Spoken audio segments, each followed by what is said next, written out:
Bom dia, queridos. Hoje são 27 de junho e nós estamos aqui em mais uma manhã para a meditação da Palavra de Deus. Quero convidar você para que possamos ler Efésios capítulo 4, versículo 32.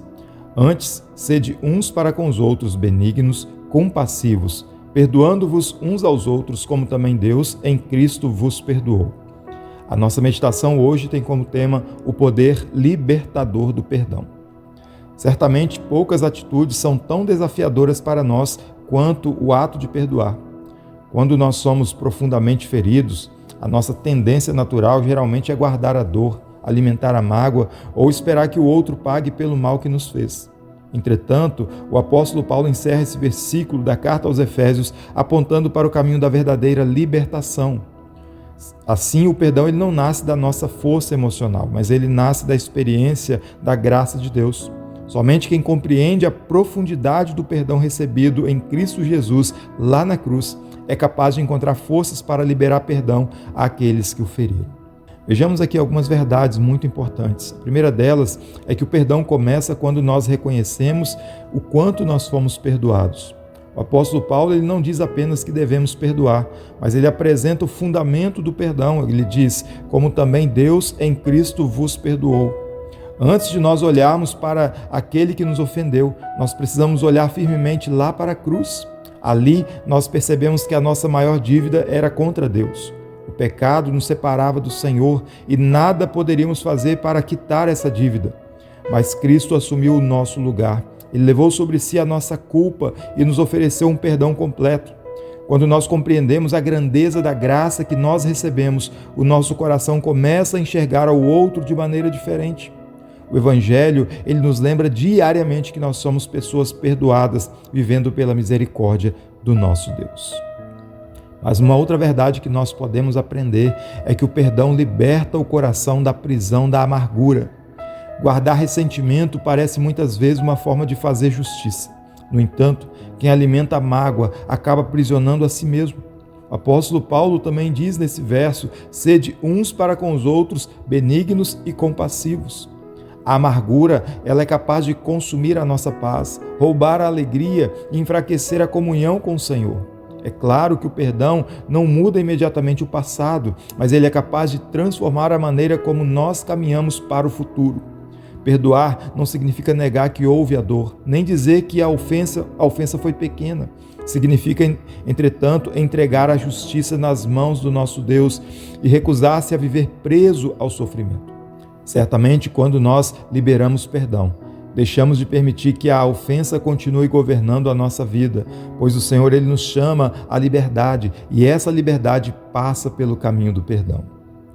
Mas podemos aprender uma última verdade aqui, é que Cristo nos capacita a fazer o que sozinhos não conseguimos. Humanamente falando, existem feridas que parecem impossíveis de superar. Há ofensas tão profundas que pensamos jamais conseguir perdoar. Mas o Evangelho nos mostra que aquilo que é impossível para o homem é totalmente possível para Deus. O mesmo Cristo que nos perdoou também habita em nós pelo Espírito Santo e nos fortalece para viver de forma diferente. À medida que nós contemplamos o amor demonstrado na cruz, o Espírito Santo remove a dureza do nosso coração, ele cura as feridas da alma e nos capacita a responder com misericórdia. Em Cristo, o perdão deixa de ser um peso e passa a ser uma expressão da vida nova que nós recebemos em Cristo Jesus. E eu quero deixar aqui algumas aplicações práticas. Primeiro, lembre-se diariamente do perdão que Deus lhe concedeu em Cristo e permita que essa verdade molde a sua maneira de tratar as pessoas. Segundo, identifique se existe alguém que você ainda precisa perdoar e apresente essa situação em oração, pedindo que Deus fortaleça o seu coração. E terceiro, decida confiar a justiça ao Senhor, recusando-se a alimentar sentimentos de vingança ou de amargura. Eu concluo dizendo que hoje talvez você ainda carregue o peso de uma ofensa antiga, mas o Senhor o convida a colocá-la aos pés da cruz. Em Cristo existe cura para o coração ferido, liberdade para a alma cansada e forças para recomeçar. Quem experimenta o perdão do Senhor descobre que a verdadeira liberdade não está em cobrar uma dívida, mas em viver diariamente sob a abundante graça do nosso Salvador. Oremos nessa manhã no nome de Jesus. Pai, Nós agradecemos porque nós chegamos a mais um dia, a mais um final de semana, Senhor. Obrigado, Deus, pela Tua proteção, pelo Teu cuidado, pelo Teu carinho sobre as nossas vidas, ó Pai. Pedimos, ó Deus, que o Senhor trabalhe o nosso coração. Muitas das vezes, ó Deus, nós somos feridos por palavras, por atitudes, ó Deus, que trazem peso de dor e amargura à nossa alma, Senhor. Mas, ó Deus, que nós possamos aprender, ó Deus, a olhar com dignidade, a olhar com graça, com misericórdia, a olhar para a cruz de Cristo, ó Deus, e ver que ali nós também fomos perdoados, porque um dia também nós ofendemos ao Senhor.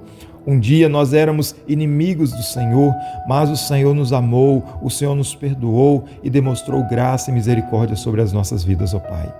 Deus querido, que assim também nós possamos, ó Deus, perdoar aqueles que nos ofendem, aqueles que nos feriram, ó Deus. Que o nosso coração esteja quebrantado nesse dia, para que nós possamos, ó Deus, liberar o perdão, para que nós possamos, ó Deus, procurar aquela pessoa que nos ofendeu, para que nós possamos, ó Deus, fazer um concerto, uma aliança com essa pessoa, Pai.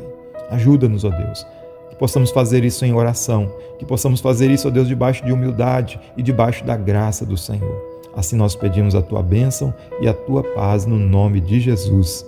Amém. Que o Senhor te abençoe e que a graça dele repouse sobre a tua vida, queridos.